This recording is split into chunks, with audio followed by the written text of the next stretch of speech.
Buen día.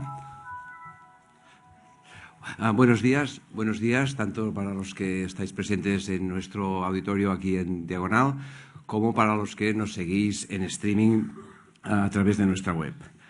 En nombre de Eurecat os agradezco que estéis siguiendo este congreso y que estéis presentes en esta sesión, así como agradezco también el soporte que nos dan nuestros socios en todo el Centro de Excelencia de Big Data y en el congreso, tanto Oracle, Generalitat, Ayuntamiento y algunas de las empresas que nos acompañan en este momento, y nuestro patrocinador Silver Ebris.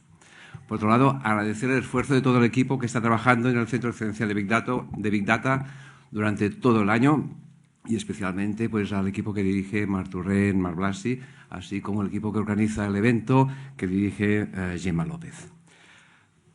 Vamos a empezar ahora la sesión de las últimas novedades en producto. Vamos a hacer un enfoque eminentemente práctico. Hay una frase que se ha repetido muchas veces. Esto de Big Data, mucho ruido y pocas nueces. Digamos, creo que ahora que llevamos ya un 70% del Congreso aproximadamente, podemos decir que rotundamente esto es una falsedad. Esto es una falsedad. Big Data es una absoluta realidad. Hemos visto en sesiones anteriores en muchos casos de aplicación y con frases ejemplos concretos que han aparecido como muchas, entre otras cosas, como modificaciones en tiempo real de precios y, como decíamos, que cambiando un 1% de precio influía al 12% en los resultados. Digamos, estamos tocando el core, el núcleo de la empresa y lo estamos haciendo en este momento. Por lo tanto, se trata de que el partido está en pleno juego y, por tanto, lo que tenemos que hacer es cómo jugarlo, con qué posición y con qué productos. Quienes me acompañan en la mesa lo están haciendo con empresas, por lo tanto nos van a explicar qué están haciendo y algunas de las herramientas y algunos de los productos que están utilizando. Por lo tanto, es una sesión eminentemente práctica. Presentamos tendencias, presentamos productos y esto lo hacemos de la mano de nuestros conferenciantes. Yo saludo, empezando por su derecha, a Mustafa Khan Ozdemir. Es experto en visualización de datos de King & Client. Welcome, Mustafa. Hello, welcome. Antonio García es director técnico del Centro de Excelencia de Ebris NTT para el desarrollo de aplicaciones cognitivas. Bienvenido. Hola, Carles. Jordi Trill és el Big Data Business Development Manager en Oracle. Benvingut. Hola, buen día, gracias. Y Sergio Rodríguez de Guzmán es director técnico, director de consultoría de PUE. Bienvenido, gracias por estar aquí. Gracias. Gracias a todos por vuestra contribución y por fortalecer la actividad de Big Data en Cataluña por nuestra labor permanente. En primer lugar, intervendrá Jordi Trill. Jordi Trill tiene amplia experiencia en grandes bases de datos. Como les decía, es el Big Data Business Development Manager en Oracle y un auténtico especialista en transformación digital. Adelante, Jordi. Buen día, buenos días a todos. Primero agradecer a la organización que haya tenido la amabilidad de invitar a Oracle en esta sesión. Durante los próximos 15 minutos vamos a ver cómo el Big Data es una capa fundamental para almacenar los datos y poder llevar a cabo una transformación digital. Veremos la importancia que tiene esta transformación digital en el negocio, en el mundo y hacia dónde va.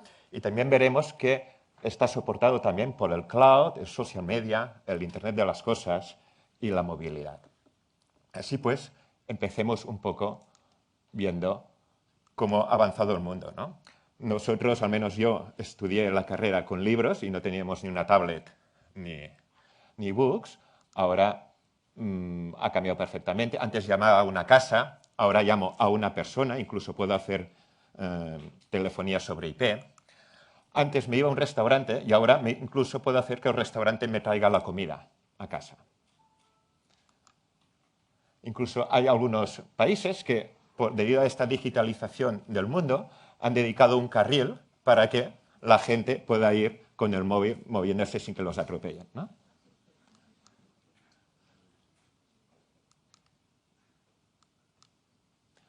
Hay algunos nativos digitales que ya desde pequeños, quizás es un poco exagerado, ¿no?, pero ya empiezan a hacer la carta de los Reyes a Santa Claus en formato digital. Y hay algunos usos que se van poniendo de moda. Un uso muy habitual, que está creciendo bastante en el sector de retail, es el de utilizar avatares o realidad virtual para, cuando compras vía web, ver cómo te encajan los vestidos y entonces intentar limitar el número de compras que devuelves. La tendencia actual en el e-commerce es que generalmente las personas compramos 3 productos. El de la talla que querríamos utilizar, el de la talla que necesitamos y uno más por si acaso. Entonces devolvemos 2 y esto genera unos problemas muy grandes de devoluciones, de control de stocks, etc. Mediante estas tecnologías pues intentan reducir estos comportamientos. Bien. Al fin y al cabo, como os decía en la introducción, el mercado único digital moverá del orden de 375.000 millones a 415.000 millones, según McKinsey, de aquí a 6 años. Esto es un enorme crecimiento, pero si vemos que en 9 años aportará al PIB 2,5 billones de euros al PIB europeo, esto quiere decir que no solo es una tendencia, sino que es una necesidad adaptarse al mundo digital. Tenemos aquí las 5 fuerzas que hemos comentado, más otras que van viniendo de toda la parte de realidad virtual, que lo que hacen es darnos mejor experiencia en el cliente, bajar y mejorar los procesos y algunos pues cambian el negocio. El 90% de las organizaciones hacen un proceso de mejora iterativo, pero hay un 10% que cambian las reglas del juego, que lo cambian todo. Y hay que estar preparado hacia el mundo digital porque este 10% pueden comerse tu negocio. Veamos algunos ejemplos de lo que Oracle ha hecho en este marco de la transformación digital. Uno de ellos es el aeropuerto de Manchester. En el aeropuerto de Manchester, con servicios de localización dentro del aeropuerto, te pueden dar ofertas, descuentos. Si se ha aplazado tu vuelo, pues te pueden dar, mira, tómate un whisky aquí que paga la casa, ¿no?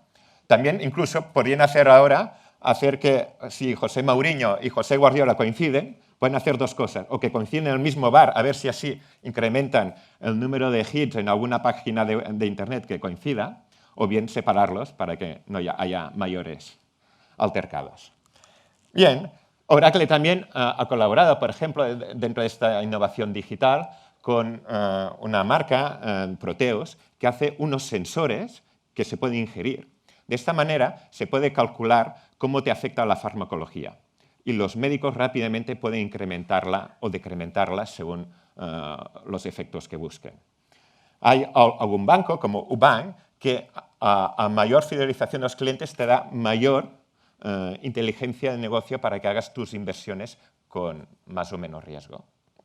Incluso Nike, su plataforma de Fitbit, mediante la cual intenta hacer un seguimiento de 8 millones de personas para que tengan un estilo de vida más saludable, pues también está hecho en Oracle con toda la oferta digital y en el cloud. Iberia controla e intenta maximizar tus viajes y toda la parte de personalización cuando haces vuelos de largo recorrido, intenta pues ya recomendarte películas, juegos, etcétera, en los vuelos. Y, por ejemplo, otro muy interesante también es que Verizon a sus clientes les da un ecosistema de servicios de valor añadido y pues incluso si el coche fallase, pues puedes hacer un diagnóstico en el coche o te puede dar algún seguro y saber las causas del seguro si has tenido un altercado o percance, etcétera, etcétera. Bien, al fin y al cabo, nuestras creencias digitales son 2 básicamente. Una es las interacciones, el valor de las interacciones. Realmente lo importante, y resumiendo mucho, son las interacciones entre las personas, las empresas, las organizaciones y las cosas. Como hay muchas interacciones y cada vez tenemos más, llega la importancia de las plataformas. La importancia de las plataformas porque vamos a almacenar todas estas interacciones y aparte a enriquecerlas con un tipo de servicios que van a darle a la plataforma digital un carácter de plug and play, donde los productores y consumidores se van a unir y van a utilizar todo este conocimiento. son las plataformas, por ejemplo, de Android o del iPhone, es el conjunto de todas las aplicaciones que nos permiten enriquecer el sistema operativo por sí solo. Bien, y como ya hemos visto durante estos 2 días, los datos forman un capital. Aparte del capital humano, el capital económico, el capital del trabajo, también los datos ahora es un capital más. Y que vamos a intentar maximizar. Esta es la paleta de capacidades funcionales de Oracle. Nosotros hoy nos vamos a centrar en la base, pero obviamente esta base del Big Data debe integrar y enriquecerse con todos los servicios que tenemos arriba para que llegue pues, servicios de virtualización o avatares o controlar un marketing digital, etc.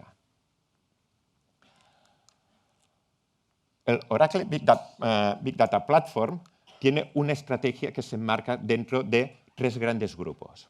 Por una parte, tenemos el Data Factory, donde vamos a hacer todos los procesos batch habituales en Hadoop y también todos los procesos en tiempo real provenientes del Internet de las cosas.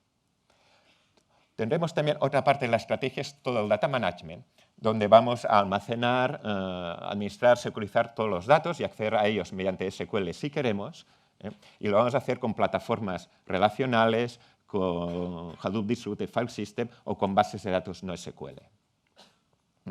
Y aparte vamos a tener un Data Lab que podrá acceder tanto a los datos del Data Factory, donde hacemos las transformaciones, o todos los almacenes de la parte de Data Management, donde lo que vamos a hacer es encontrar patrones de comportamiento ocultos, no obvios, para enriquecer y obtener ventaja competitiva a nuestro negocio.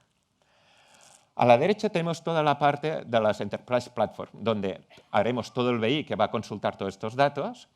Podremos también ofrecer servicios de datos y unas aplicaciones que pueden estar customizadas o paquetizadas para acceder a estos datos y darles valor. Bien, todo este portfolio, Oracle también lo puede ofrecer on-premise o en el cloud. Puede ser servicios de cloud de Big Data genéricos, donde el cliente se lo administra, o servicios de cloud muy concretos como el NoSQL o el Internet de las Cosas o Big Data Discovery Cloud Service. Esta estrategia nos va a permitir condensar y reducir mucho el tiempo del go-to-market de las nuevas aplicaciones y de los nuevos servicios que queremos digitalizar nuestra empresa.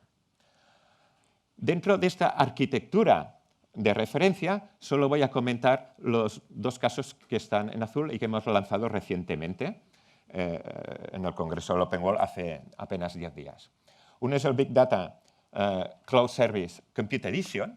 Esto es un Big Data donde lo puedes contratar en el cloud a partir de un único core. Oracle ya te lo va a administrar, te va a instalar el Hadoop, te va a instalar el Spark y tú puedes hacer todos los procesos de computación que quieras allá. Que vas creciendo 2 cores, 3 cores, vas poniendo. Prácticamente no tiene límite, con una elasticidad enorme y con muy poco tiempo de puesta en marcha. Y Oracle te lo va a administrar remotamente. También lo hemos complementado con un Event Hub Cloud Service, que es el de abajo, donde lo que hemos hecho es ofrecer un servicio para la ingesta de datos, donde allí tenemos también un Hadoop y, resumiendo, también un Kafka, donde tú puedes hacer como message broker y recibiendo los datos y hacer toda la ingesta. Y si solo quieres hacer esto, porque a veces tu proyecto no va a empezar como un gran proyecto de Big Data, sino quieres probar un poco las cosas, también a partir de un core puedes empezar haciendo ingestión de datos, probando tus desarrollos y luego, si lo necesitas, bajo demanda, pues vas ampliando el servicio. Al fin y al cabo, Oracle ofrece diferentes maneras de realizar este Big Data. Uno es bastante usual hasta ahora, es el cliente puede comprar un Big Data Appliance, que es una máquina de un Engineer Systems, donde se ha optimizado el hardware para ofrecer el mayor rendimiento a Hadoop y a toda la plataforma cloudera. Lo compra el cliente y se instala en el data center del cliente. Tenemos también la opción para aquellos clientes muy sensibles a las regulaciones legales, decir, no, mira, yo no quiero tener mis datos en Estados Unidos o en Europa, quiero tenerlos en España porque necesito que las leyes españolas sean las que rigen. No hay problema. Yo te coloco la misma máquina con suscripción en tu CPD te lo voy a administrar desde Estados Unidos o desde Europa, y sigues pagando con una suscripción, como si estuviese en uno de los CPDs de Oracle. Así no hay problemas de regulaciones legales y todo queda. Tenemos también el Big Data Cloud Service, donde son los dos que he comentado antes, donde tú puedes contratar todo el servicio cloud o una parte de ellos para ingesta o computación. Bien, también tenemos unas herramientas de visualización excelentes donde podemos hacer que nuestros usuarios, mediante formas visuales, obtengan el conocimiento. Tenemos aquí algunos gráficos, aquí vemos otros, como también puede integrar con mapas, con Spatial and Graph, con toda la parte de grafos, etcétera, etcétera. Aunque, sin embargo, a mí, por el entorno donde estamos, me apetecía mucho hablaros de esta enorme y genial referencia de Oracle, que es el CERN. El CERN, donde vosotros ya sabéis perfectamente que realizamos esta búsqueda de partículas subatómicas, etcétera. Hace poco han puesto en marcha este nuevo anillo, el LCH, de 27 kilómetros, que estos son los aceleradores, y aquí son los detectores. Llegan a tener en un detector de esos 150 millones de sensores y pueden llegar a generar 1 petabyte en un segundo. En este marco formidable de las nuevas tecnologías y de la investigación, ellos cargan, cada vez que hacen un ensayo, muchísimos datos, los filtran, los reducen a partir de múltiples procesos hechos en Java y en Hadoop, y luego lo cargan a bases de datos Oracle, donde acaban cargando pues, 200, 300 gigas cada día, depende de lo que hagan. Lo importante, y aquí me lo que gusta decir, es que ellos lo analizan con herramientas como el Oracle Big Data Discovery. Es decir, acceden no ya solo a la base de datos, que lo pueden hacer, sino a los datos en bruto, los analizan, cargan una parte de los datos y pueden decidir si pueden filtrar más datos o no de ese petabyte por segundo que generan, llegando a optimizaciones muy eficientes de todo el marco y todo el ciclo de vida de los datos que tienen.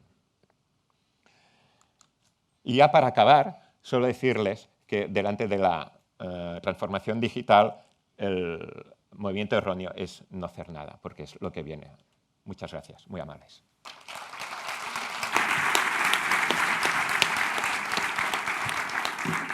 Muchas gracias, Jordi. Han aparecido los caballos, pero se han ido muy rápido, digamos, pero realmente es un medio de transporte ya obsoleto, como nos va a ocurrir a todos si no aplicamos adecuadamente las tecnologías con esta elasticidad y esta facilidad que ya habéis implementado. Antonio García es nuestro siguiente ponente, es el director técnico del Centro de Excelencia de EBRIS NTT para el desarrollo de aplicaciones cognitivas. Antonio García es emprendedor y se va a presentar él mismo biográficamente, ya que así lo había previsto y así se lo pedía a su familia. Vale, Carles, gracias. Si no te importa, dado que creo que estamos entre amigos, incluso me voy a poner un poco cómodo. Yo soy de acercarme a la gente y de compartir experiencias. Y solo la americana, ¿eh? Y bueno, a ver, vamos a aprender si... muy bien. Y que nadie se asuste por el título, porque bueno, yo leo un título como ese y salgo corriendo, tranquilos, que no voy a hablar de personas y voy a hablar de los problemas que hemos tenido y cómo los hemos resuelto y lo que hemos aprendido, ¿vale? Entonces yo creo que va a ser bastante interesante. Como decía Carles, me presento, soy el director técnico del CEDA, que es el Centro de Desarrollo de Aplicaciones Cognitivas, y mi madre me dice, ¿y eso qué significa? ¿Y qué haces ahí? ¿Qué significa cognitivo? ¿No? Pues bueno, digo, mamá, mira, tú imagínate un diagrama de Venn, ¿no? Big Data, analítica o inteligencia artificial y desarrollo de software. Pues tu hijo está más o menos ahí en medio haciendo cosas, ¿vale? Es a lo que me dedico. Y bueno, pues el CEDAC creó, o sea, Everis, el grupo Everis NTT Data, creó una cosa muy interesante que era este centro de desarrollo de aplicaciones cognitivas. Nos dimos cuenta que necesitábamos un acelerador, una herramienta para poder desarrollar este tipo de soluciones, y ahí hicimos una alianza, una joint venture bastante importante con el Centro Tecnológico de Aragón, que ya tenía una, que lo que ha posibilitado pues, es una llegada nuestra al time to market muy fuerte, y también una combinación de perfiles que participan en este tipo de proyectos, de lo que me gustaría hablar mucho, porque son una combinación, una nueva manera de hacer las cosas que yo creo que genera mucho valor, que genera mucha potencia dentro de la cadena de valor, ¿no? Respecto a este acelerador que os comentaba, Everis Moriarty, os hablaré muy poco, es como una herramienta para el científico de datos que está construida sobre tecnologías Big Data. Entonces, bueno, lo intentamos mantener lo más agnóstico posible en muchas dimensiones, ¿vale? Como podéis ver ahí. Es un framework gráfico, aunque también se puede programar a bajo nivel. Es capaz de integrarse con todo tipo de soluciones cloud, como IBM Watson, Mining Cloud, cualquier tipo de API que esté en la nube. Está principalmente desarrollado en Java, pero es capaz de integrar otros lenguajes como R o Python. Y actualmente su scheduler es Spark, corre contra Cloudera Horton en arquitecturas cloud, híbridas o on-premises. Y bueno, pues eso es básicamente con lo que trabajamos, ¿no? Es nuestro juguete, ¿no? Con esto hacemos cosas, ¿vale? Y nos enfrentamos a un caso que yo creo que es muy interesante, es paradigmático del cambio de mentalidad que ha supuesto el Big Data y cómo está impactando a las organizaciones y a la manera de hacer las cosas muchas veces. Y el caso al que nos enfrentamos, que tenéis aquí, era un caso teóricamente muy simple, que era que la ley Europa hace leyes que luego los gobiernos tienen que transponer, ¿no? Y esto luego requiere un trabajo manual de personas que se tienen que leer y decir, a ver, esta es la directiva europea, esto así, en España se ha traspuesto así, ¿qué falta, qué no falta, está bien hecho, no está bien hecho, ¿no? Entonces, bueno, a alguien se le ocurrió y dijo, si esto se pudiera automatizar, estaría muy bien, ahorraríamos mucho trabajo, ¿no? Entonces, bueno, pues aquí entra la gente de Text Mining y dice, bueno, podemos crear una matriz que compare los artículos originales con los párrafos finales, ver el compliance y trazar incluso un scoring de compliance global de todo el documento, ¿no? Esta transposición ha sido bien transpuesta o esta transposición mejor que se la mire un humano porque todavía no está bien, ¿no? Y ahí empieza pues un proceso iterativo y un proceso de aprendizaje. Y un proceso en el que involucran muchas personas de perfiles muy diversos, que yo creo que es lo que más voy a insistir y lo que más aporta en esta charla, ¿no? Primera aproximación, aproximación analítica tradicional. Perfil de R en su laptop, aproximación de text mining. Dice, bueno, yo voy a hacer una serie de cosas que hacemos muchas veces en los proyectos de text mining, que es que voy a hacer una stop words, voy a hacer una lematización, voy a hacer un tal, voy a hacer un cual, y al final voy a dejar un proceso, un texto limpio, preparado para ser comparado con otros textos, y luego, pues bueno, en este caso la primera aproximación era muy simple, voy a describir esos textos vectorialmente y ver cómo cerca están los unos de los otros, ¿no? ¿Veis ahí la matriz de matchings? Pues la matriz de matchings, claro, es un poco es difícil de describir no matemáticamente, pero el espacio vectorial sobre el que se estaba trabajando está tan apretado, tan compacto, que es muy difícil encontrar la solución al problema, ¿no? Entonces aquí parecía que habíamos llegado a un punto muerto donde no podíamos avanzar, ¿no? Y entonces entra en juego, bueno, failure no, ¿por qué? Porque hay que fallar rápido y hay que descartar esta palabra de nuestras organizaciones, ¿vale? Es aprendizaje, es generación de conocimiento. Esto es lo que se pone en la pila de abajo para seguir avanzando, ¿vale? Entra en juego un perfil completamente diferente, científico de datos, máster en inteligencia artificial. Mohamed, la liebre del desierto marroquí, es capaz de recorrer la Z30 de Zaragoza en 1 hora y media. Y yo detrás con el tobillo roto. Y bueno, y entonces hablando, reflexionando un poco, decimos, ostras, claro, el primer analista lo que ha hecho ha sido un matching, ha probado una serie de longitudes y luego ha hecho un producto cartesiano, pero hay un montón de posibilidades más, de posibles longitudes en el origen y en el fin, y explorar todo el espacio de posibles combinaciones sería brutal. Pero claro, tiene una complejidad computacional que la podéis ver ahí, ¿no? Ellos habían tokenizado en párrafos de LMAX de unos 250, LMIN 1, N documentos, pues nos íbamos a un producto cartesiano de miles de millones, ¿no? Ya en el laptop, esto ya en el laptop no tira. En Everis Moriarty, que va sobre Spark, que va como contra un clúster bastante majillo de 300 gigas de RAM, pues ya es otra cosa, ¿no? Entonces, bueno, lanzamos esto, lanzamos la trituradora, se generan esos miles de millones de posibles de productos cartesianos y encontramos cosas muy interesantes. Aquí abajo a la izquierda podéis ver la dispersión entre longitud de los n-gramas. Bueno, voy a hacer un inciso. N-grama no es más que partir el texto en trocitos. Un n-grama de 2 es en trocitos de 2 palabras, n-grama de 3 en trocitos de 3 palabras. Nosotros hicimos todos los n-gramas en ambos documentos, desde n-gramas de 1 a n-gramas de 250. Y luego, todos esos los cruzamos todos con todos, ¿vale? Y en vez de hacer un conteo basado en, pues yo qué sé, cuántas palabras tenían en común, aplicamos una cosa que se utiliza mucho en genética, que se llama la distancia de edición o de Levenshtein, que básicamente se utiliza para comparar la similitud entre dos cadenas genéticas. Básicamente sirve, es como una medida de decir, ¿cuántas letras tengo que quitar, insertar o cambiar para que una cadena se convierta en otra cadena? Y eso te da una medida de similitud entre cadenas, ¿vale? Pues bueno, utilizamos esa distancia de Levenshtein, utilizamos todos los n-gramas posibles, o sea, dijimos, la solución está ahí dentro, no sabemos dónde, pero afortunadamente, como tenemos un clúster de 300 gigas de RAM, no necesitamos pensar, que trabaje él, lo lanzamos, que se coma todo y adelante, ¿no? Y entonces ahí veis la dispersión, veis que a partir de una longitud de 250, como ya había encontrado el analista anterior, problemas, empieza a degradar la calidad del scoring, ¿vale? Y se generaban tan buenos resultados que pusimos un punto de corte en 0,7. Si os acordáis, el primer analista no pasaba de 20. Aquí pusimos un corte en coincidencias de 0,7 de buenas. Y además con cosas relativamente bellas. Porque fíjate bien, esa cadena de ahí, que tiene un acierto, una distancia de 0,76, que no es de las primeras, hay miles por arriba todavía mejores, está encontrando dos frases, una en la directiva y otra en la transposición, que dice que son lo mismo. Sin haber hecho ningún tratamiento semántico, es resiliente a que en una ponga in the contract y en la otra in a relevant contract. En una does not exist y en la otra shall not exist.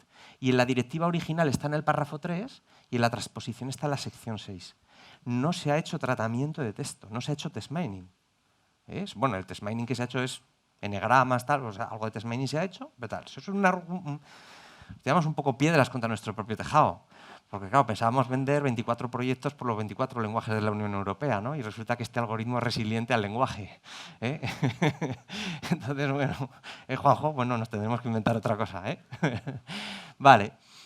Pero aquí teníamos una muy buena medida de matching y entonces, ¿qué hemos generado? Pues buen trabajo, hemos generado una herramienta que permite a los analistas humanos muy fácilmente, la intensidad del azul es que hay mayor matching, y si veis, si yo selecciono una frase, me dice en qué otros sitios de la transposición está, si es que está en varios sitios, y yo puedo jugar con el scoring de coincidencia o con el párrafo de longitud.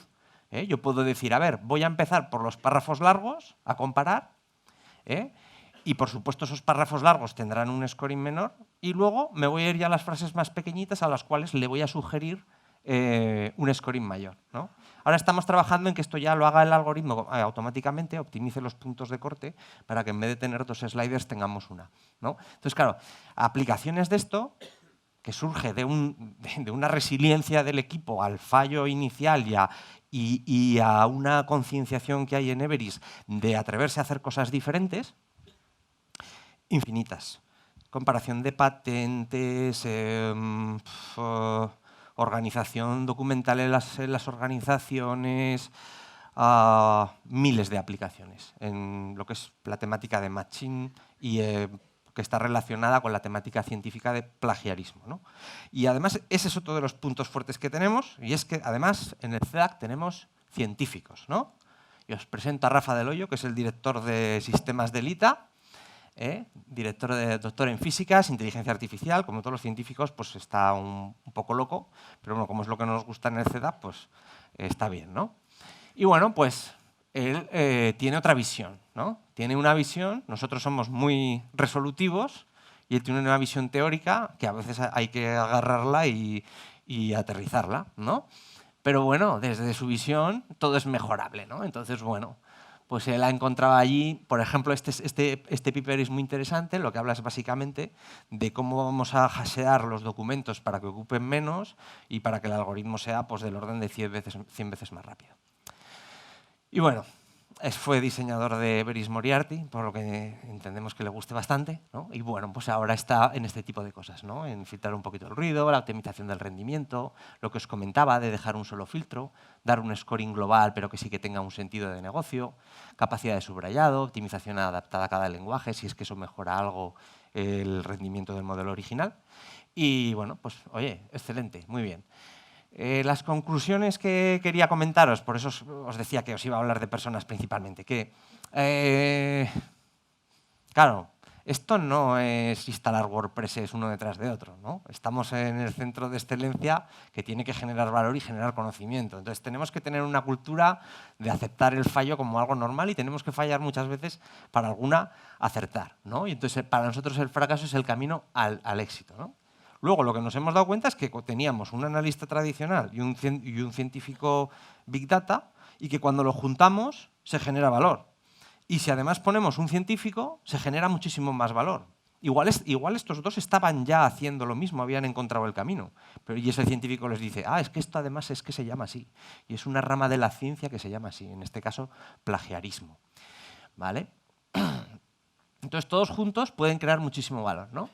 Y luego, el modelo de trabajo, la metodología. Metodología Agile, Sprint, Design Thinking, pensamiento lateral, provocación para provocar ese pensamiento lateral. Pues todo este modelo de trabajo que estamos implementando en el centro de excelencia da lugar a cosas como estas, ¿no? Que la primera vez, yo me acuerdo cuando lo resolvimos, le enviamos en Everest tenemos el concepto de Client Manager, que es quien está frente al cliente, y le enviamos un mensaje diciendo, lo hemos resuelto. Nos contestó como diciendo, bueno, sí, la semana que viene hablamos, ¿no? Y luego cuando lo vio, pues se dio cuenta del valor que tenía, ¿no? Y luego, bueno, voy a vender tampoco el centro de excelencia. Como ya habréis notado por mi acento, estamos en Zaragoza y necesitamos gente que esté dispuesta a trabajar en esta pequeña locura que es el campo de las herramientas cognitivas Big Data, que es un tema apasionante al que los que tengan la capacidad y el deseo invito a sumarse. Y bueno, por mi parte eso es todo. Muchas gracias. Espero que sigamos en contacto. Ahí tenéis unos datos. Y bueno, pues soy agradeceros a todos vuestra atención y a la organización el excelente desarrollo del evento. Muchas gracias.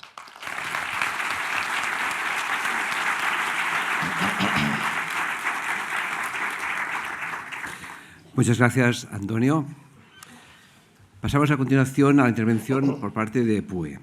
PUE se dedica a la formación, a la consultoría y a la certificación. Su director técnico es Sergio Rodríguez de Guzmán, quien dirige además la unidad de consultoría de PUE. Sergio trabaja en casos prácticos de Big Data, trabaja con Cloudera ya desde el 2010 y eso es mucho tiempo. Por tanto, nos habla con mucha propiedad de lo que nos vas a presentar enseguida. Adelante, Sergio. Muchísimas gracias. Pues sí, un poco el enfoque de esta presentación es, cuando nos planteábamos que podíamos contar en esta sesión, es sobre todo tratar de aterrizar todos estos casos de uso que se están viendo a lo largo de estas jornadas, ¿no? Son casos interesantísimos, las posibilidades son infinitas. Sobre todo, al final, quien mejor conoce cada caso de uso es el propio cliente. Tú puedes ir con diferentes casos de uso, proponer, esto se puede hacer así, de esta forma, en Estados Unidos están empezando con esto y esto llegará aquí de esta u otra manera, pero en realidad quien mejor conoce el caso de uso al final y quien mejor conoce su historia es el propio cliente, ¿no? Entonces, para que estos casos de uso funcionen, al final hace falta una plataforma sobre la que poder trabajar, sobre la que poder implementar los desarrollos, que esto funcione y que además la plataforma nos podamos olvidar de ella. Entonces, eso es lo que nosotros cuando empezamos a trabajar con Cloudera prácticamente desde el principio y hemos visto cómo ha ido evolucionando todo esto, hemos tratado de, bueno, lo que se trata al final de la plataforma es que sea una ayuda en todo esto y sea lo más sencillo de gestionar y lo más sencillo de mantener. Y la idea de esta presentación es un poco eso, ¿no? ¿Cuáles son ahora ya tengo claro cuál es mi caso de uso, qué necesito para poder empezar a a desarrollarlo, a trabajarlo y a poder darle valor a esta solución. Como comentábamos, PUE, que es una empresa que nace aquí en Barcelona, su origen es sobre todo la parte de formación oficial.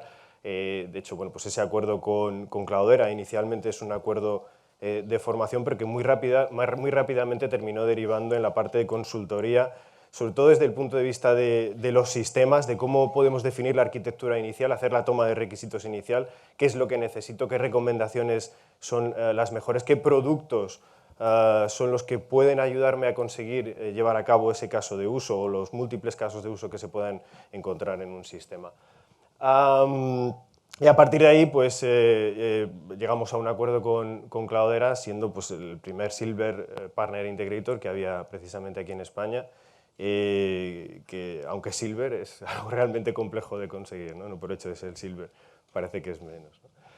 Entonces, ya os digo que el enfoque dentro de esta presentación es, sobre todo, vale, ya tengo mi idea clara, qué es lo que quiero hacer, tengo algo maravilloso con lo que puedo empezar a crear valor, ¿qué necesito para todo esto? Bueno, pues nosotros en cada uno de los proyectos en los que hemos ido trabajando, a la hora de precisamente empezar a arrancar un proyecto de Big Data, lo primero es que casi todo el mundo quiere empezar con una prueba de concepto, nadie empieza ya desde el principio con un clúster enorme, sino que bueno, empiezan con pruebas de concepto, de clúster pequeños, con poco volumen de datos, ver que esto realmente puede responder a lo que necesito. Pero sobre todo, ¿qué inversión en infraestructura voy a necesitar? ¿Esto es mejor con máquinas mías? ¿Puedo trabajar en la nube?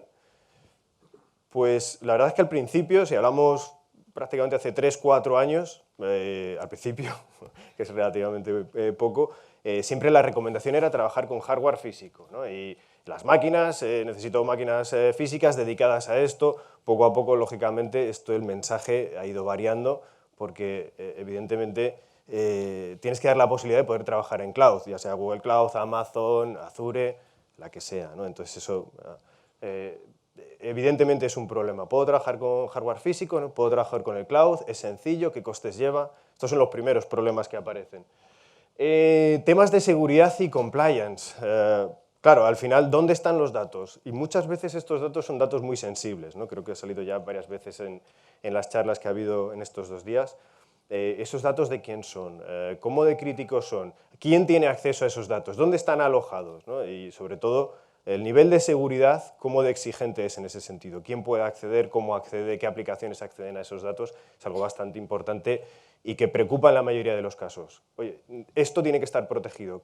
¿Puedo controlarlo o no lo puedo controlar con esta plataforma? Con Big Data, con Hadoop, ¿vale? Temas de sizing, del dimensionamiento de la arquitectura. ¿Lo necesito en batch? ¿Es tiempo real? ¿Es obligatorio que sea en tiempo real? Ahora casi todo el mundo, ahora está muy de moda, ¿no? Lo del real time. ¿Es realmente necesario que sea en tiempo real o podemos trabajar en batch? Hay veces que es preferible tener las respuestas precalculadas en lugar de trabajar en tiempo real, que puedes tener un fallo en tiempo real también, ¿no? Entonces, en según qué casos puede ser interesante. Bueno, pues una de las primeras cosas a tener en cuenta. ¿Cuál es el dimensionamiento de la arquitectura? El número de nodos que voy a necesitar. El ecosistema, lo que se llama muchas veces el ecosistema de Hadoop. Aquí, claro, siempre que aparecen las arquitecturas de hemos usado esto o vamos a usar esto otro, claro, al final tienes que si Spark, MapReduce, Kudu, bueno, Impala, Edgebase, bueno, empiezan a salir nombres, Scoop, Flume, Kafka, podemos enumerar un montón de animales y de productos, entonces es algo que al final es un problema elegir cuál es el producto adecuado y sobre todo integrar ese producto, que es lo que ya veremos que puede solucionar y puede ayudar en ese sentido Cloudera.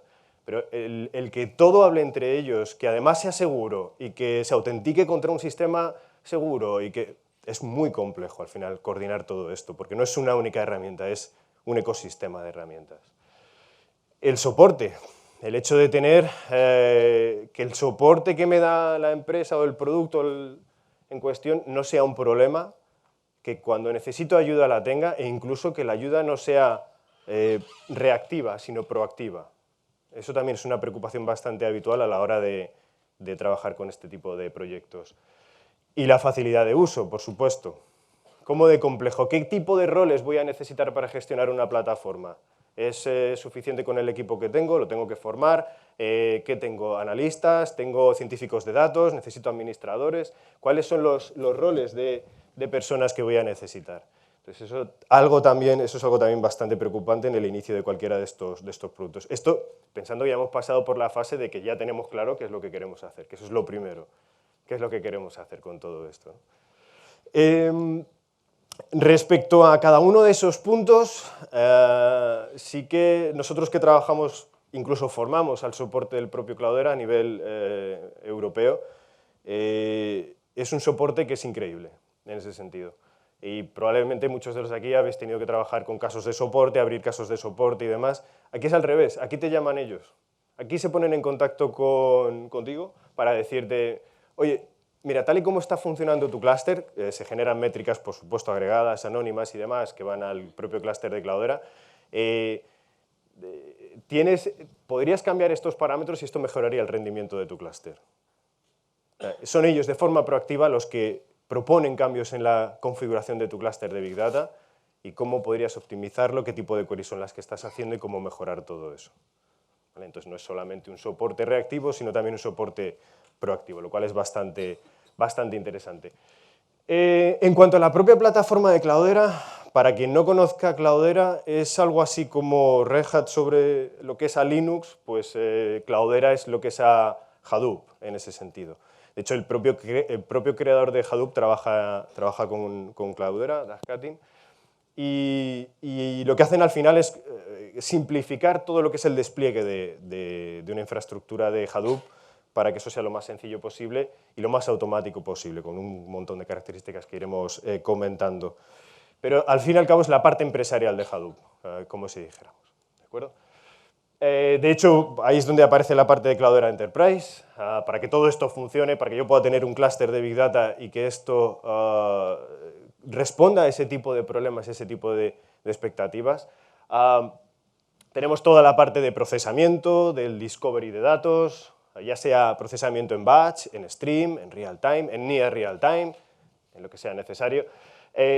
Tenemos la posibilidad de lanzar sentencias SQL de tipo search. Todo está integrado dentro de la plataforma. Eso es lo principal, la principal proposición de Cloudera, entre otras que ahora comentaremos, es el hecho de que todo esté perfectamente integrado.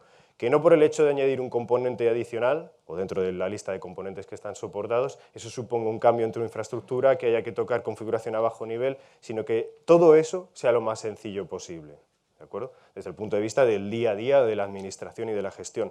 De hecho, para que os hagáis una idea, hace 5 o 6 años el clúster más grande que había de Hadoop era el de Yahoo, que eran 4.000 y pico nodos. Ya el clúster más grande que hay hoy en día de Hadoop es, no puedo decir el nombre, pero son 40.000 nodos. 40.000 nodos, donde la principal preocupación con Cloudera, la principal preocupación en la administración de ese clúster es el tiempo que se invierte en reemplazar discos. No en lo complejo que es administrar 40.000 nodos, sino que claro, con 40.000 nodos el mean time between failures de los discos es muy pequeño, con lo cual hay que estar cambiando discos todos los días. Esa es la principal preocupación. Pues tenemos la parte de rendimiento, la simplificación en la gestión y, por supuesto, el tema de la seguridad, que es la parte estrella de Cloudera ahora mismo, que luego comentamos.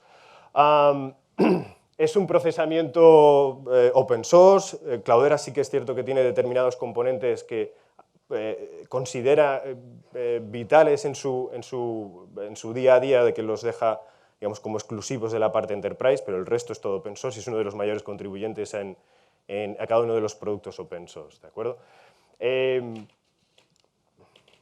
Tenemos el Cloudera Enterprise Data Hub, cada uno con su diferente modelo de licenciamiento y demás, arquitecturas, ahí está, esto es lo que quería mostrar, ¿de acuerdo? Toda la parte de analíticas de SQL, motores de búsqueda, Machine Learning, con Spark, es otro de los elementos más importantes, todo está integrado, ¿de acuerdo? Y no exige de configuraciones complejas ni nada por el estilo. A su vez tiene también toda la parte de integración con las aplicaciones de terceros, que es otro de los puntos también que suele ser bastante importante en este sentido. Yo ya tengo mi sistema de monitorización, necesito adaptarme a la monitorización del clúster. ¿Cómo llevo esto? Bueno, pues evidentemente toda la integración que tiene con aplicaciones de terceros es bastante importante en ese sentido.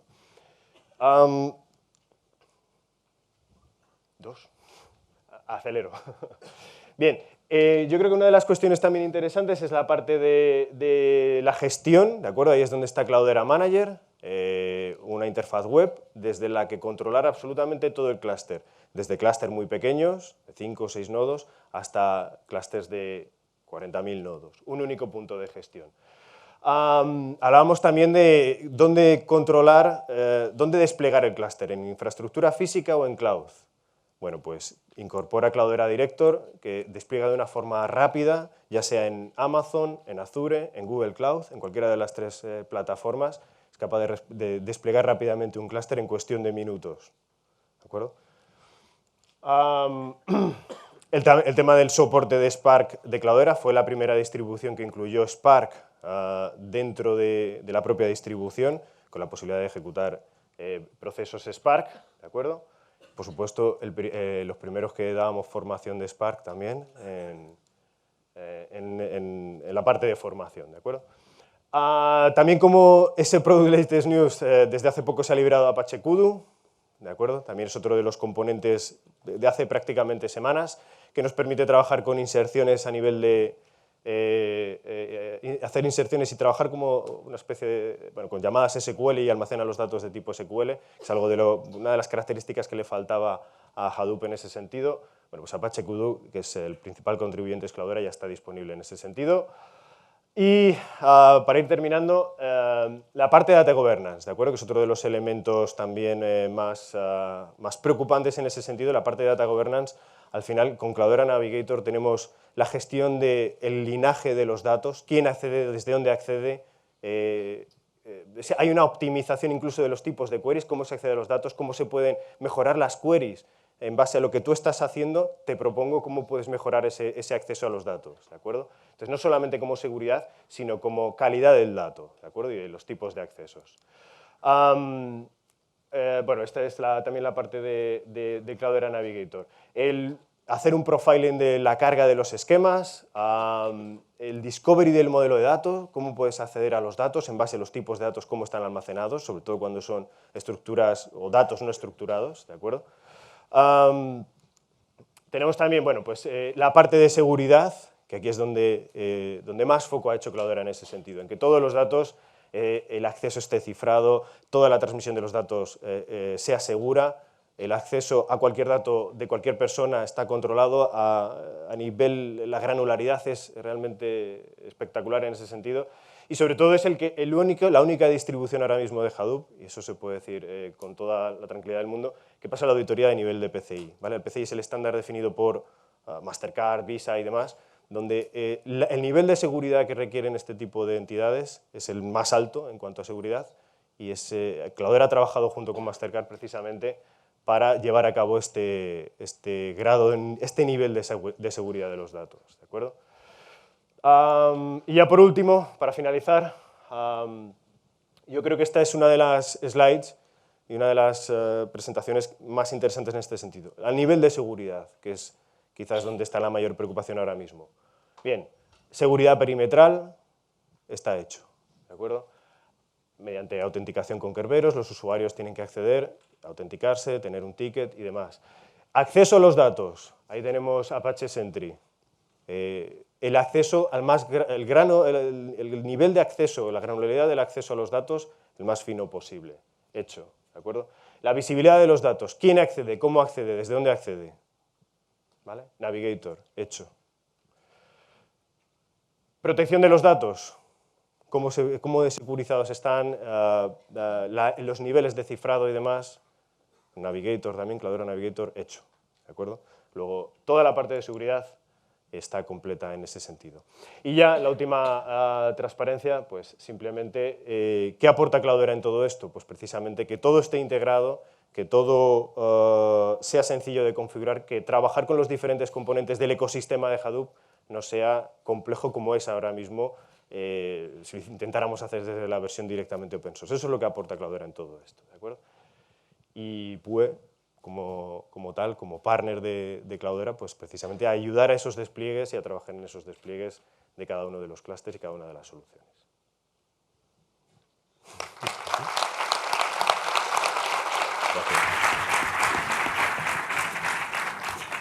Gracias, Sergio García. Perdón, Sergio Rodríguez de Guzmán, representante de PUE. Sergio Rodríguez de Guzmán. En el año 2000, José Luis Infiesta y Javier Aguilar me vinieron con su proyecto de creación de King y Client. Estuvimos trabajando conjuntamente, yo les decía que eran muy optimistas, pero ahora, 16 años después, se confirmó que su sueño era una realidad y que King y Client es un actor muy relevante en el panorama del ámbito digital y Big Data en Cataluña. Mustafa Kanotzemir es un ejemplo de atracción de talento. Él vino para hacer su máster aquí en Barcelona y se unió a la empresa hace un año. Él nos va a presentar pues, lo que está haciendo y especialmente una herramienta, Tableau, una herramienta de visualización de datos. Mustafa, it's your turn.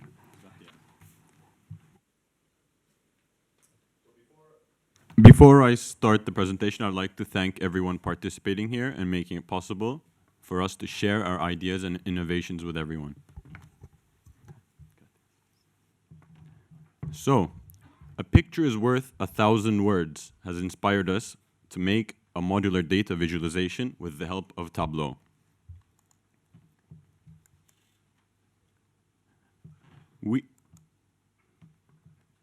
Our presentation consists of 9 parts, starting with a brief introduction and coming with a conclusion with our example. So, we, as King and Client, will be presenting the use of concepts of such as website analytics, website metrics, and user experiences. It is a service which combines all these crucial information by using and presenting just one dashboard.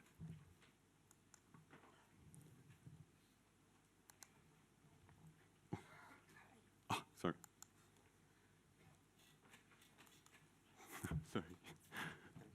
Sorry. Perfect. So who are we? King & Client is an e-business user experience consultancy firm with a section specialized on digital consultancy. Our mission is to walk and guide our clients to their objectives. And how do we do this? We use innovative methodologies in the online sector. And today we would like to present to you our more innovative side of our King & Client's 8 main features.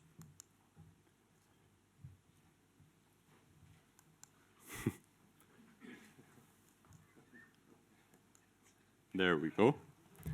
Okay, that's better. So, for some time we've been using traditional methods to present our data within the web analytics. But in order to have a better idea of how well a website is doing, we have to dig deep into the data. But then we can be sometimes overwhelmed with how much data we have, and it's kind of difficult to present this data. So, our data included things like page views, sessions, average session duration, and from which country or city it has accessed.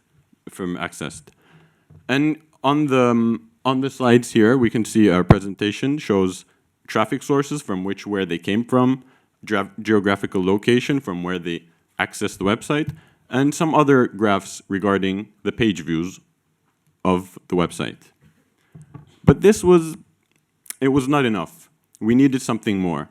It was not appealing, it was not interactive, it was manually updated, and most importantly, it lacked coherence. So the data was related to each other, but we presented them separately, unfortunately. So we came up with an idea that uses the power of data. We were experts in data intelligence, which gave us specific and precise information. We were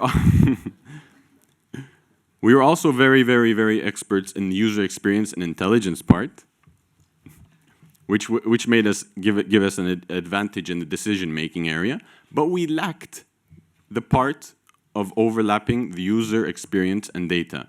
And this is where we had to come up with a data visualization. This project this concept merges all of these three big areas into just one. So how do we join the concepts? We take the raw data from Google Analytics, such as the page views, the sessions, and all those informations. And then we also take some, let's say, Hotjar and Crazy Egg. These are also usability tests, which kind of shows us how visitors behave within the website. And we can also add other sources such as Facebook ads and Twitter ads. And we combine all of this into one dashboard using Tableau. So, what is Tableau? It's a business intelligence software that allows anyone to easily connect data, visualize interactive, shareable dashboards. And they have one mission that matters, is to help people understand their data. So, there are dozens and dozens of business intelligence tools, but Tableau suits our needs the best. It's very quick to load the data sources. It's simple drag and drop functions, high performance data engine. It's effortless and pleasant, fun and interactive. But most importantly, it requires minimum IT skills so everyone can use it. So, before making it more overwhelming with all this data and words, I want to present to you the dashboard we have created with the use of Tableau.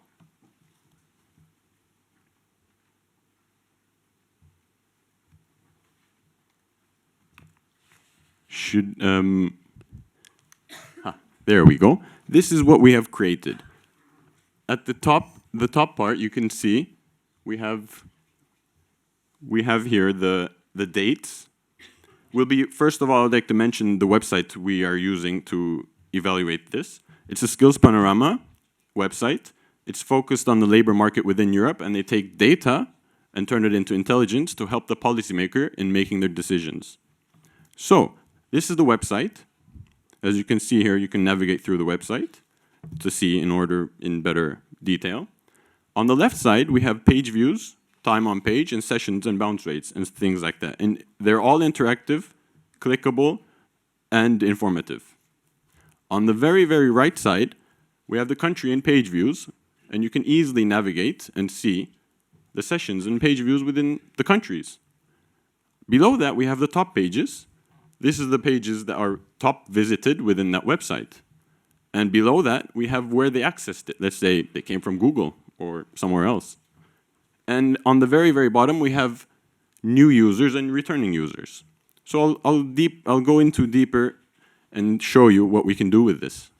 Let's say I'm interested in the people coming from Spain to the website. And if we click it, it would just edit and filter every other data. Let's say I'm interested in, for example, people coming from Spain that entered from Google. And it would give me an outstanding graph without doing anything. Let's say I want to see the pages from my home page as well. And it would change exactly. These are the main ideas and perks of this program, and we can do much more. We as Kingi Client has taken a step further and put a cherry on top by mixing quantitative data with qualitative. And here, we can see we used one of our usability testings, such as Hotjar, to evaluate the website in an even more detailed way. So here, we can see the home page and how the users navigated within the website. Not only numbers, not only just data. This is just how users behave within that website, and you cannot see this. It was just regular other things like Google Analytics. So here we can see how many people clicked and where they looked. We can see where they moved with their cursor. As you can see here, people used this part of the area more, and these are the types of data that you cannot see within normal analytics and metrics. So, all in all, it's a vital concept to understand the website analytics in a more detailed, interactive, and informative way. So, we as Kingi Client thought that if a picture is worth 1,000 words, a good data visualization is worth 1,000 pictures. Thank you very much.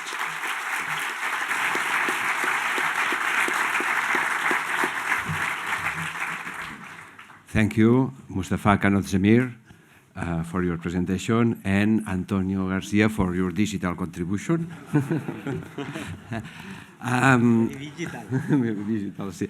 A ver, desafortunadamente, por respeto a la siguiente sesión, no tenemos un turno abierto de preguntas. Nuestros ponentes están a su disposición, pero, sin embargo, no quería acabar la sesión sin analizar una problemática muy habitual, que es cómo la pequeña y mediana empresa, digamos que representa el gran número de empresas y la parte más importante de nuestra pirámide empresarial, cómo accede a estos servicios. Se ha hablado, afortunadamente, de modulable, elasticidad, etcétera. Digamos, creo que hemos avanzado muchísimo, pero sí me gustaría si cualquiera de los ponentes de nuestra mesa pudiesen contribuir a decir qué debe realizar una pequeña o mediana empresa, por dónde empieza o realmente tiene que ir a remolque de donde le lleve el río. Bueno, si me permites empezar, me gustaría responder. Bueno, sí, si me permite. ¿Se me oye? Sí, ahora. En mi opinión, una pequeña empresa, una pyme, pongamos 10, 15, 20 trabajadores, algo realmente una startup casi, lo más importante, el problema más importante que tiene es el de la inversión inicial de un proyecto y el de rentabilizar claramente y rápidamente esa inversión. En la opinión de Oracle, el mínimo riesgo está en empezar un proyecto en el cloud. Puedes empezar en una CPU, puedes dejar de hacer la suscripción si no te funciona bien, puedes ampliarlo dinámicamente a medida que vas necesitando más recursos, puedes coger solo una parte de los servicios, no vas a perder tiempo haciendo upgrades, etcétera, etcétera. Esta es una estrategia que conlleva que tú tengas los servicios de desarrollo. Existe otra estrategia, es coger algunas aplicaciones de los verticals que hay, que te van a implementar el 80% generalmente de lo que tú necesitas y de aquella inteligencia de negocio que tú necesitas, pero a un precio y a un go-to-market muy, muy bajo, con lo cual rentabilizarás rápidamente aquella inversión. También se desplegan en el cloud, con lo cual tampoco vas a comprar ni CPDs ni todo este tipo de infraestructura, y es muy eficiente, y es lo que vemos que las pequeñas empresas, las dos líneas de acción que están llevando actualmente. Sí, a ver si... ¿Por aquí? Sí. Vale. Sí, yo creo que para pequeña y mediana empresa hay quizás... ¿Se me oye? Sí. Dos puntos de vista. Hay pequeña y mediana empresa que empieza como startup, donde su core de negocio al final es el Big Data, ¿de acuerdo? Y crecen y nacen precisamente alrededor del Big Data, donde normalmente, evidentemente, la inversión en ese sentido es en el cloud. De hecho, es bastante común las infraestructuras que estamos viendo, sean Azure, sean Google Cloud o sean Amazon, pues un clúster de entre 6 y 9 nodos, algo por el estilo, donde el coste es un coste bastante asumible, pero donde esa startup lo que hace es generar su negocio en base a su inversión principal, que es el tratamiento del dato. ¿De acuerdo? Pero en cualquier caso siempre es una inversión que es evaluable mes a mes, por decirlo de alguna forma, donde podemos tener los costes muy controlados de lo que tenemos en infraestructura y a partir de ahí ir creciendo en la parte de desarrollo. Pero siempre son presupuestos muy acotados en mes a mes en el cloud. Incluso es bastante habitual, lo que hemos visto, es que los clústeres se utilizan, al final el cloud es pago por uso, entonces cuando no se está utilizando se apaga y cuando se necesita se enciende. Entonces, realmente estás ajustando casi al uso por minutos en cuanto a la necesidad que tienes de utilizar el clúster, ¿no? Entonces, cuando hace falta se apaga, punto. ¿De acuerdo? Bueno, yo te puedo hablar de Aragón, que es una tierra eminentemente industrial, y como empresario me ha tocado además pateármela bien, así que conozco la típica pyme entre 10 y 100 empleados. Y si yo tuviera que destacar algo sería formar al CEO o al director general. ¿Vale? Porque estamos viviendo una era en la que por primera vez hay mucha más información en la base sobre las cuestiones que pueden disrumpir o impactar gravemente en el negocio de la empresa que arriba. Arriba hay conceptos que están amenazando a la empresa a corto plazo que no llegan bien o no se entienden. Entonces, para poder tomar decisiones con cierto nivel de riesgo, ese CEO de 10 personas tiene que saber lo que le están contando, tiene que vivirlo, porque si no, nunca va a poder tomar la decisión que hace falta para poder subirse a este tren. Mustafa, Tableau for the small and medium enterprise is a good tool, a useful tool. It perfectly suits our needs. It's perfect, it's fun, and it's very interactive. So we have everything we need in just one program. A ver, con todo el respeto para los CEOs, digamos, los CEOs lo tienen muy claro. Retorno de inversión. Por tanto, es normal que el CEO no sea muy sensible a Hortonworks, a Cloudera, a Hadoop o incluso a inteligencia cognitiva. Lo que le interesa es retorno de inversión. Y por lo tanto, hemos de ser capaces de visualizar muy claro cuál es el retorno de esa inversión modulable, digamos, con un coste absolutamente controlable, con el LOF cuando estamos en el cloud. Este forma parte de la problemática del día a día de Eurecat, conseguir la innovación en la pequeña y mediana empresa, donde, pues, y por tanto, convencer a los CEOs para que impulsen esos proyectos, que la base pues, está en ebullición para tirarlos adelante. Estamos tan convencidos de la necesidad de ello que coinvertimos con las empresas en sus esfuerzos adicionales de innovación. Es decir, aquella empresa que hace un caso práctico, como el que mencionaba Jordi, o que, digamos, que inicia su proceso y que tiene un primer proyecto, que tiene que evaluar realmente cómo aplicará y cuál es el retorno de inversión, coinvertimos con esa empresa. Por lo tanto para los que son oferta, que lo utilicen para el acceso a los clientes, como para la demanda. En sus primeros proyectos vamos de la mano, nos lo creemos, porque una vez iniciemos la rueda sabemos de que estaremos ya en el buen camino. Por lo tanto, les expreso el interés del instrumento más PYME que llamamos, que es la coinversión en estos casos prácticos por parte de Eurecat. Agradezco a Sergio Rodríguez, a Jordi Trill, a Antonio García y a Mustafa Kanotzemir su presencia en nuestra mesa. Muchas gracias, y a todos ustedes les invito a la siguiente sesión. Muchas gracias.